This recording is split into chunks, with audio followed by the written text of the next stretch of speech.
Welcome back to real life stories. కథ నచ్చిందా? అయితే మీరిచ్చే చిన్న లైక్ వల్ల నాకు చాలా ఉపయోగపడుతుంది, చాలా హెల్ప్ అవుతుంది. మర్చిపోకుండా లైక్ చేయండి. ఇప్పుడైతే ఆలస్యం చేయకుండా కథలోకి వెళ్ళిపోదాం. నాకు ఇప్పుడు బాగా అర్థమవుంది సుజాత.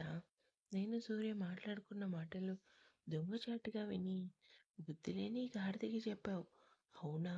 గంభీరంగా వచ్చింది వీరేశం గారి గొంతు. మా మామయ్య అంటూ నీళ్లు నమిలింది. నీకు మహా అంటే ఎందుకు ఇష్టం లేదు సుజాత? నీకంటే కట్నం ఎక్కువ తెచ్చిందనా, లేదంటే సారే ఎక్కువ తెచ్చుకుందనా, లేదంటే తనకి పుట్టిల్లో ఉందనా? నాకు తనంటే ఇష్టమే మామయ్య. ఇష్టం లేకుండా తనతో నేను మాట్లాడతానా? చాలా లోతుగా వచ్చింది ఆ మాట. అచ్చా, అందుకేనా తోడుకోడలి మీద అంత ప్రేమ ఉండబట్టేనా ఈరోజు ఇంట్లో నువ్వు నీ అత్తగారు అంటూ దేవి వైపు చూసి ఇంత గొడవ చేశారు? గొడవ ఏంటో తెలుసుకోకుండా మీరు అమ్మని కొట్టింది కాకుండా మీ కోడల్ని తిట్టడం కరెక్ట్ కాదు నాన్న. భార్యను వెనకేసుకొచ్చే ప్రయత్నం చేశాడు రవి. నోరు ముయిరా సన్నాసి. గొడవ ఏంటో నాకు తెలుసు, నేను పని దగ్గరికి వెళ్ళలేదు అని వీరేశం అనగానే దేవి సుజాత షాక్ అయ్యారు. వాళ్ళ నిజ స్వరూపం బయటపడిపోయింది అని అనుకున్నారు. నాకు తెలియక అడుగుతున్నానా సుజాత, అసలు ఏం చూసుకుని నువ్వు ఈ మధ్యన మహా మీద వెరుచుకు పడుతున్నావు అని? తను ఏం చేసినా నీకు అదిగో మా ఆంబోతుకి నచ్చటం లేదు. ఏ విషయంలో మహా తప్పు చేసింది? ఏ నువ్వు మీ ఆయన రూపాయి కాదు, 2 రూపాయలు కాదు, 3 లక్షల డబ్బు నొక్కేశారు కదా. మరి దానికి సమాధానం ఏంటి చెప్పండి? ఎవరిని అడిగి స్థలం కొన్నారు? ఏ రవి? మాట్లాడు. ఎవరు తప్పు చేశారు? ఎవరిని అడిగి పింఛన్ డబ్బులు మాయమాటలు చెప్పి కబ్జా చేశారు? నేను అమ్మనే కదా నాన్న అడిగి డబ్బులు తీసుకున్నాను. ఏదో దొంగతనం చేసినట్టు మాట్లాడతారేంటి నాన్న అని లేని ధైర్యం తెచ్చుకుని ఎదిరించాడు. ఆపు, ఇంకొక మాట నీ నోటి నుంచి వచ్చినా మీ అమ్మకి పడిన దెబ్బ నీకు 2 చెంపల మీద పడుతుంది. 3 లక్షల డబ్బు దొంగతనం కాదేంట్రా? నీ అతి తెలివి నా దగ్గర ప్రదర్శించుకో అని కోపంగా సుజాత వైపు చూసి, మీకు ఇష్టం ఉంటే ఇంట్లో ఉండండి, లేదంటే బయటికి పోండి, అంతేకాని మనుషుల మీద పడి రాక్షస్యంగా మాట్లాడారు అంటే అసలు ఊరుకునేదే లేదు అంటాడు.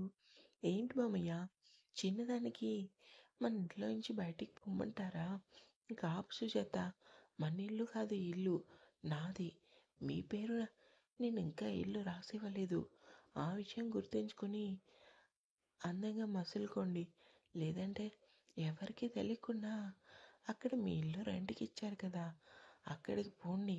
మీ స్వార్థపు ఆలోచనలతో ఇంట్లో గొడవలు పెట్టాలని చూస్తే మాత్రం నేను ఎంత దూరం వెళ్తానో నాకే తెలీదు. చాలా ఆవేశం వస్తున్న తండ్రి మాటలకి కంగారుగా బయటికి వచ్చాడు సూర్య. నాన్న, ఇంకా వదిలేయండి నాన్న, జరిగిందేదో జరిగింది కదా. నీకు తెలీదు సూర్య, మీ అమ్మ వదిన వాళ్ళతో పాటు మీ అన్నయ్య చేరి మహాని ఎంత బాధ పెడుతున్నారో నాకు మాత్రమే తెలుసు. నువ్వు ఇంకా చాలా తక్కువ మాట్లాడావు. నిజంగా నువ్వు గొడవ పడితే ఎవరికి సిగ్గొచ్చేదో తెలిసేది అని నా భార్య వైపు చూసి తప్పుడు మాటలు విని ముందు వెనుక చూడకుండా నువ్వు ఎవరి మీదైనా గొడవ పెట్టావా, నాను రాక్షసుని చూస్తావు అని విసురుగా అక్కడే ఉన్న వాటర్ బాటిల్ దాన్ని తమ గదికి వెళ్ళారు వీరేశం. దేవి గారు అక్కడే ఉన్న గోడకి జారపడి కూర్చుండిపోయారు. భార్య చేతిని పట్టుకుని కంగారుగా లోపలికి వచ్చిన రవి అక్కడే ఉన్న వాటర్ బాటిల్ తీసుకొని గడా తాగి భార్యకి ఇచ్చాడు. వాటర్ తాగే స్థితిలో కూడా లేదు సుజాత. మంచానికి ఆనుకొని చతికిలు పడిపోయింది. విండో దగ్గర నిలబడి జరిగిందంతా తలుచుకొని వెక్కి వెక్కి ఏడ్చింది మహా. ఆ సమయంలోనే లోపలికి వచ్చిన సూర్య తలుపు వేసి కంగారుగా మహా దగ్గరికి వచ్చాడు. ఏయ్, ఏమైందిరా? ఎందుకు ఏడుస్తున్నావు అని లాలనగా ఆమె తన వైపుకి తిప్పుకున్నాడు. ఏవండి అంటూ అతని కళ్ళలోకి చూసి, నేనసలు కోపంగా మాట్లాడలేదు. సమాధానం చెప్తుంటే అక్కే పెద్ద గొడవయ్యేలా చేసింది. ఇదంతా నా వల్లే కదా జరిగింది. నేను విషయం చెప్పుంటే ఇంతవరకు వచ్చేది కాదు కదా! ఏడుస్తూ సూర్య ఎదలో తలదాచుకుంది. ఆ క్షణం మహాసగటు ఇల్లాలుగా అంతా నా వల్లే అనుకుని ఏడ్చింది. నేను ఇంట్లో అడుగు పెట్టాకే కదా ఇన్ని గొడవలు జరుగుతున్నాయి.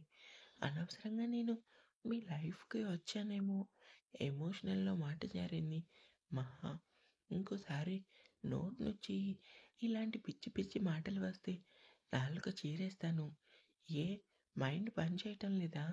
పిచ్చి వాగుడు వాగుతున్నావని కసిరాడు. అతని కోపానికి భయపడింది. ఎర్రగా కందిపోయిన ఆమె ముఖం చూడగానే గుండె తరుక్కుపోయింది సూరికి. ఎందుకురా నీ తప్పు లేనిదే ఏడుస్తావు? ఒక్కసారి నా వైపు చూడు అని ఆమె ఫేస్‌ని దోసెట్లో తీసుకొని నువ్వు అడుగు పెట్టడం వల్ల ఇంట్లో గొడవలు, ఈ ఆలోచనలు మానేరా. నువ్వు నా లైఫ్‌కొచ్చాక నేను చాలా హ్యాపీగా ఉన్నాను. అంతేకాదు నువ్వు అడుగుపెట్టిన వేళ విశేషం నాన్న మనకి ఇల్లు కడుతున్నారు. ఇంకా నువ్వొచ్చాక 4 కాంట్రాక్ట్ పనులు అవి కూడా పెద్ద బిల్డింగ్ పనులు వచ్చాయి. నా స్థితి మారింది మహి. Be positive. ఇలాంటి ఆలోచనలు అసలు రానివ్వకు.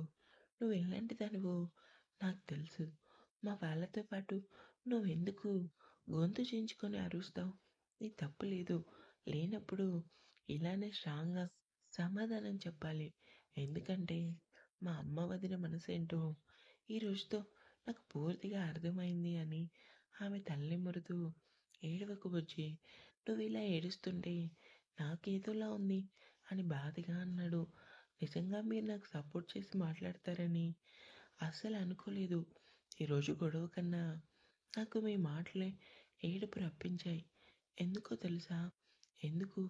ఆమె చెంపపై చెయ్యి వేసి అడిగాడు. నా భార్య తప్పు చేయదని అన్నారు కదా! ఆ మాటకి నాకు ఏడుపొచ్చేసిందండి. మిమ్మల్ని చూడగానే మొన్నట్లాగా అందరి ముందు తిడతారు అనుకున్నా. మీ అమ్మ వైపే మాట్లాడతారు అనుకున్నాను. నా తరపున మాట్లాడతారని అస్సలు అనుకోలేదు. ఆ రోజున నీ వైపు మాట్లాడలేక కాదురా! అక్కడ మన తప్పుంది. నువ్వు ఆలస్యంగా వచ్చినందుకే కదా అందరూ అనేసి మాటలన్నారు. లేదంటే నేనెందుకు నిన్ను తిడతాను? ముందు మొహం కడుక్కొని రా. కళ్ళు బాగా వాచిపోయాయి. ఆ! అని నెమ్మదిగా బయటికి వచ్చింది. హాల్‌లో ఎవ్వరు లేరు.